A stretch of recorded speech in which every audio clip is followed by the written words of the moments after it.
Their defense line, Manchester City's defense line, is where a frantic surgery is needed. So it was a Boxing Day, and I hope Manchester City will finally open a box. Any box for them to start winning games, but it clearly went the opposite of that. And it seems like Everton are getting themselves together, because they did the same thing to Chelsea few days ago. And at this point, we should be used to Manchester City are.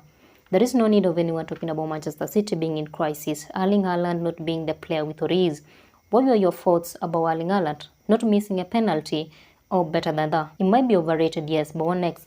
Should we start underrating him?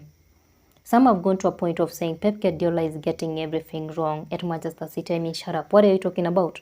For the time that he has been at Manchester City, he has been winning trophies and has proven to be one of the best managers in football. Of course, not better than Sir Alex Ferguson.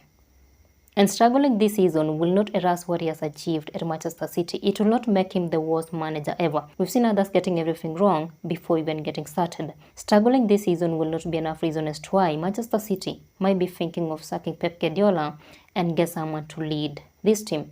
Tell me, who is better out there who can lead Manchester City better than Pep Guardiola and achieve what he has achieved leading this team? Instead of sacking Pep Guardiola, Manchester City should try and fix their problem, of which their main problem is 87.7% of these players are aging. And that has been very clear in most of their games. They have to sign young talented players and to build their team. Again, their midfield is very sick, has no stability or balance to control their games. And that makes it harder for them to create chances and score goals. And that's why Manchester City's forward line is very toothless and scaring no defender in the league. Their defense line, Manchester City's defense line, is now where a frantic surgery is needed. Manchester City defense line is the worst defense line in the league. In the last 13 games, Manchester City have won 1 game, drew 3 games, and lost 9 games. And if that's not enough, they have conceded 28 goals. It is unbelievable knowing who Manchester City have been. From dominating football, winning trophies, and having the best players in the team to being who they are right now. And maybe it will get even worse, because we're just in December.